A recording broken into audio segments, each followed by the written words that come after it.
Hello, everyone, and welcome. Welcome to another edition of Sunday's Breakfast with Botanica'S, Orchids, the Culture Guide, comparing from A to Z with my collection. And today I'm having shredded wheat with Splenda and Lavazza coffee, of course, good vibes only, and an apple. So, today we are on M,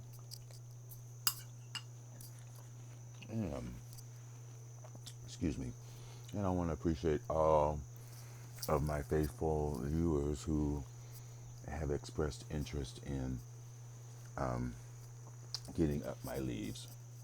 I appreciate it. It is fall and it has been raining, so my feeling is I can rake or blow one day or sweep, and then the next day I'll be doing it all over again until every leaf is off the tree. So, but I am minding my poop. But anyway, on to letter M.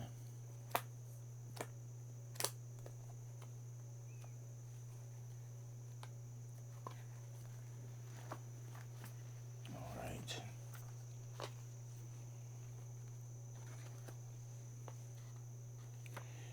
M. Okay. So M begins with Macodes, which I do have Macodes, genus of about 10 terrestrial species. It's one of the jewel orchids, so called due to their attractive leaves. Occur from Malay Peninsula to New Guinea to the Pacific Islands. Low to moderate altitudes on rainforest floors. Wow, that makes sense. Where light levels are low and humidity is high, they have a creeping stem and short vertical stems with large, attractively veined leaves. The inflorescence arise from the stem apexes, blah blah blah, asymmetrical flowers. Large, shallow pan is best to accommodate the creeping habit. Grow in shade, humid, evenly moist without overwatering. And I think that I have Macodes petiolia, which I guess is not in here. But I'm going to show you my Macodes anyway, just because I'm proud of it. And I have had moderate success with jewel orchids, but I've had more success with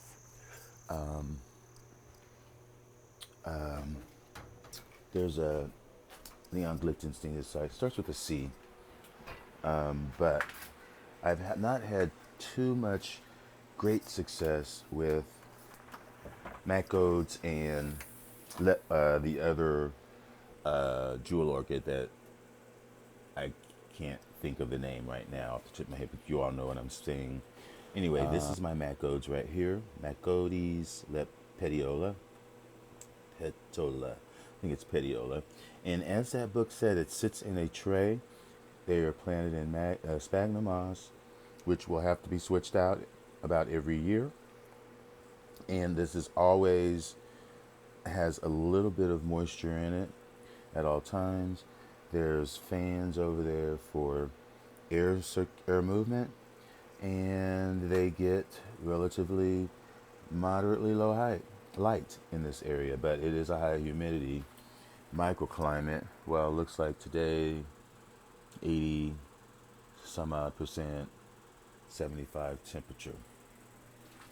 And I believe these are going to these are what the flower spikes look like. My feeling is, but it could be growing vertically, the leaves. I thought that they were flower spikes because the leaves stay generally low on the plant, and they produce leaves in a not floret, but they stay pretty low and they grow outward, not upward. I thought the flower spike is what grows up, but they do look like leaves. But this plant, like the book said, they're grown for their foliage, and you can see it is just electric. But again, high humidity, good moderate temperature, and low light. And that's Macodes petiola. But, so, okay, let's move on. And Macroclinium, I have seen those out recently, but I don't have one. I have not bought one, have not tried it. Masdevallia, now of course I do not have Masdevallias. I have tried though, but they generally are from high altitudes, from, Central South America and the Andes. So they are cooler growers. I mean, you can see cultivation has proven difficult. So I'll just skip on. I do love this. This reminds me of a tulip. It reminds me of citrina. The foliage is kind of glaucous. This is the cassia. But I can't grow it. And I also, Tovarensis, beautiful. That would be a bucket list plant, but I can't grow it. And I don't know why they don't name it here, but Veitchiana, this I think is a hybrid, but Veitchi, Masdevallia Veitchi, is really nice. I did have that when I lived in Seattle, and it bloomed faithfully for me every year, and sometimes twice, 3 times a year. But again, I was living in a more intermediate, cooler environment of Seattle.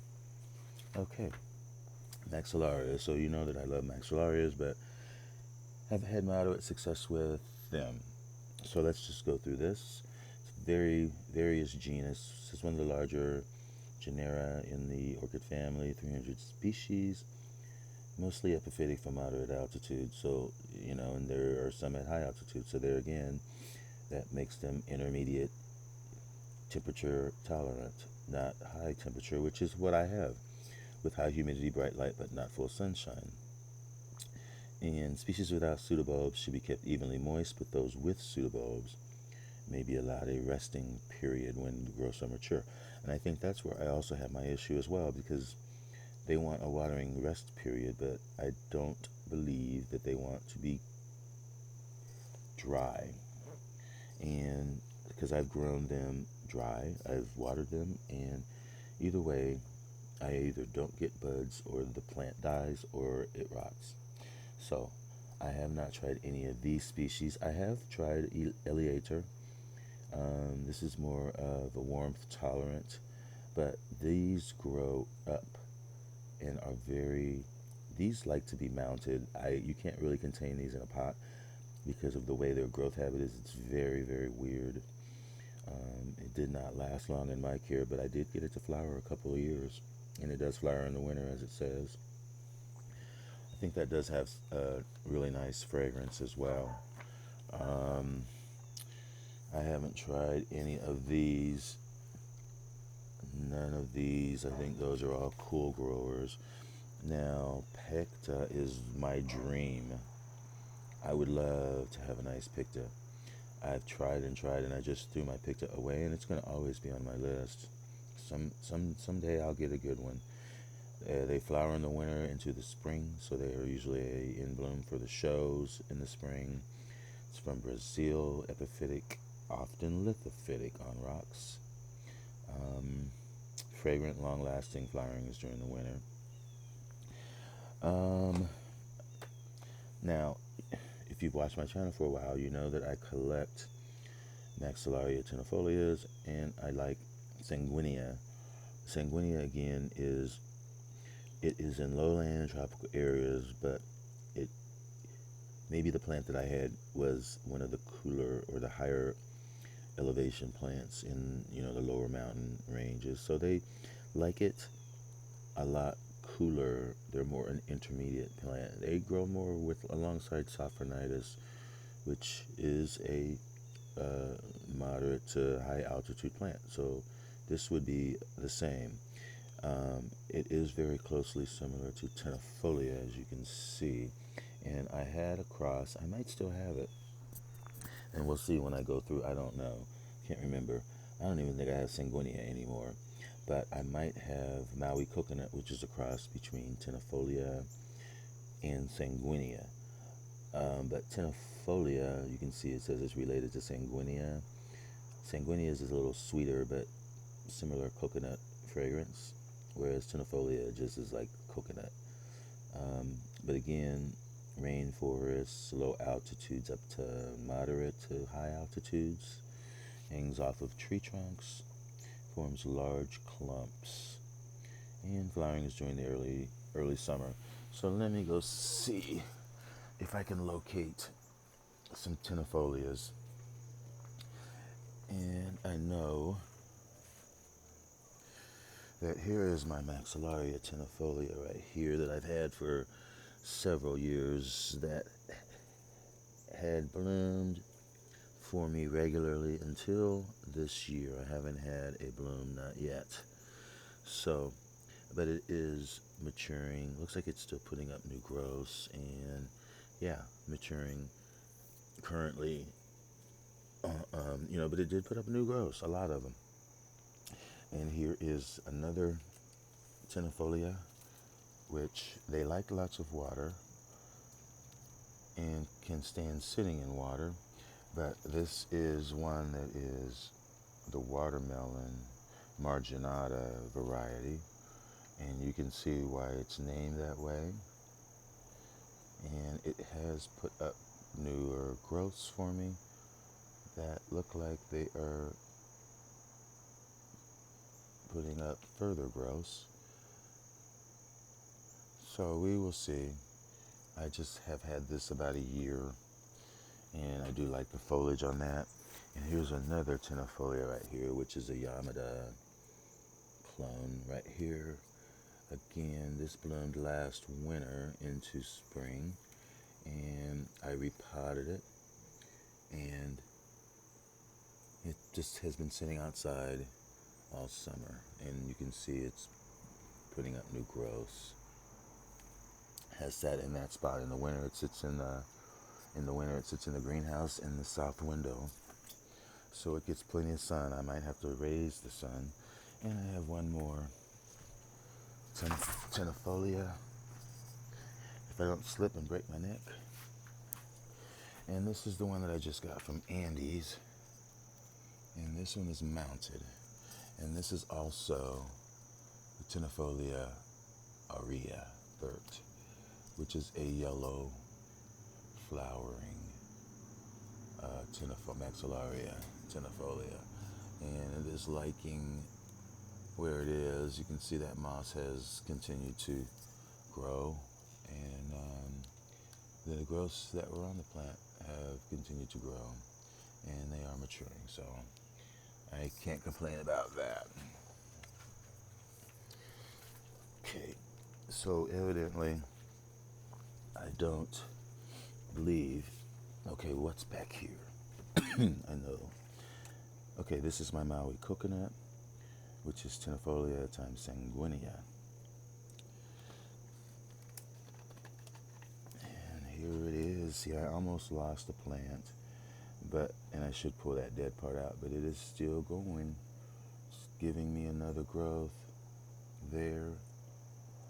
So it's still alive. It bloomed for me before. It hasn't for a while, but I need to. It sits with all of the other Tenefolias, and it gets good light underneath the LED in there. So that's that. And I want to move this. I'll just leave it here for now. All right. Back to Maxillaria. Now, Tenefolias. Okay, this is a common species occurring from Mexico to Panama, epiphytic, lithophytic, or terrestrial. Right there. What do you do? Okay, from sea level to high altitudes. 2-inch inflorescence, bears a single flower, various colored flowering occurs throughout the year. From Mexico to Panama. Okay, so I have a couple of variabilis that I have just recently repotted and have had to treat for scale periodically. I think I finally got the scale. I was really just spraying it as I do. I'm trying not to use chemicals. So they have been recently repotted in cocoa husk, and there is a little bit of some charcoal in there as well, and this is as well the same mixture. And again, There are some remnants of, this, but that's nothing. There was scale. I'm trying to give it a little bit higher light so that possibly I can get some blooms on it. This is my Maxillaria Polole Butterball. And yeah, those are my Maxillarias. Now, on a side note, I do have a cross here that I've been also struggling with, which is right here. It actually grew pretty well this summer, and I'm just going to get the tag for you. It is Maxillaria Berlina, and that is a variabilis cross. But you can see it is continuing to put up growths and mature those growths. So fingers crossed on that one. Okay, so let's keep it moving. All right. So media calcar, no. Have not really been interested in that plant, although it is from the high altitude, so I would not have a shot anyway. As well as Mexicoas, as beautiful as they are, never. Microcelia, Orcolia, never. Micropera, no. Now, Miltonia. I have Miltonia, a couple Miltonias actually. We'll see if they're in here, but Miltonia is generally, they're from low altitudes, moderate to in Brazil altitudes, moderate to low to moderate altitudes in Brazil. Closely allied with Oncidium, of course. Best conditions are high humidity, bright light, watering should be regular and heavy, while the plants are in growth with a watering rest period after flowering. And inflorescence arrives from the base, moderately large flowers, rambling growth, best grown on a slab or in a large shallow pan. The one that I have, I was given this as a gift by Tony Wells, and this is Miltonia Candida, and this is an epiphyte, grows in low to moderate altitudes in Brazil, tapering compressed pseudobulbs, strap-like leaves, rector arching inflorescence, fragrant flowers occurs in the autumn. So he gave this to me, and I experimented with what I did with it, and surprisingly, I was successful. And I guess I moved it over this way to give it a little more light. And it is right here. This is my Miltonia Candida. And it's basically mounted in this ceramic piece that I had made for me. Can't remember who did it. But anywho, you can see I just strapped it in, wrapped the plant in sphagnum moss, and just stuffed it in there. This has been in here for a couple of years, and you can tell the newer pseudobulbs that I have put on the plant, and you can see there's one right there, as well as the roots. Now, it hasn't flowered for me, but just the fact that I got it to acclimate itself in this manner gives me hope, because I really try to stay away from Oncidium types, but this was a gift, and I gave it a good effort, and look what I was able to accomplish. So maybe someday I'll be able to give it a flower and show Tony Wells that I know what the heck I'm doing, and that I don't kill everything. No, he doesn't think that, but that is definitely a pseudobulb that I grow, and I know this one is as well, and this one. So I guess I've had it for probably about a year, and it was sitting in close to where the heater is on the wall there all winter, and then I brought it out here in the spring where it got lots of water. It sat in shade really high up right in this area here until I moved it out of the cage. Yeah, So let's go back to the book. Because I don't have many of these. Because this is basically species. So, we'll move on. Miltonia Spectabilis. Now, I did have a Spectabilis for years, and it was actually this one. And there has been much debate, and this is an older book, and so it's probably been revised, but there's been much debate about whether or not this variety is even a new species as far as Miltonia moreliana. But I've always known it to be a variety of Miltonia Spectabilis. But anyway, I actually gave this one to Sharon, I think. I believe I did, because it just got too big, and then it got scale, and I just got rid of it. Anywho, Miltonia Spectaculars. It's found in eastern Brazil, Venezuela, low to moderate altitude. Pseudobulbs are spacely close together. Leaves are narrow strap-like, which means they like water. Flower varies from white or cream to entirely purple, as in the variety Moreliana. Now, flowering is during late spring or summer, and it is a beautiful, fragrant flower. Very, very, very nice. Wish I still had it, but it's a big plant. I had one. The first one I had of these was mounted, and I got it at Hausman, and it flowered regularly. But once I took it off the mount and put it in a pot, oh my gosh, and I had it in sphagnum, it just took off too much, and then it got scale, and it was a problem. So I gave it away. Miltoniopsis, of course, everyone has went through their Miltoniopsis phase and let them go when we can't maintain I can't, not in my environment. I can't say everyone. Mormodes, no. Mormolica, no.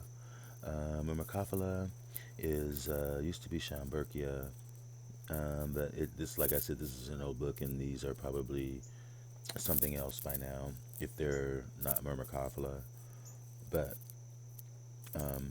anyway, closely related to Cattleyas, Laelius, Alphornitis. 8 species found from Mexico, West Indies to Venezuela, large, conical, gradually tapering towards the end. Inflorescences are long, long, long. Some of these are large plants, water heavily when active growth, allow watering, rest period, care taken when repotting. I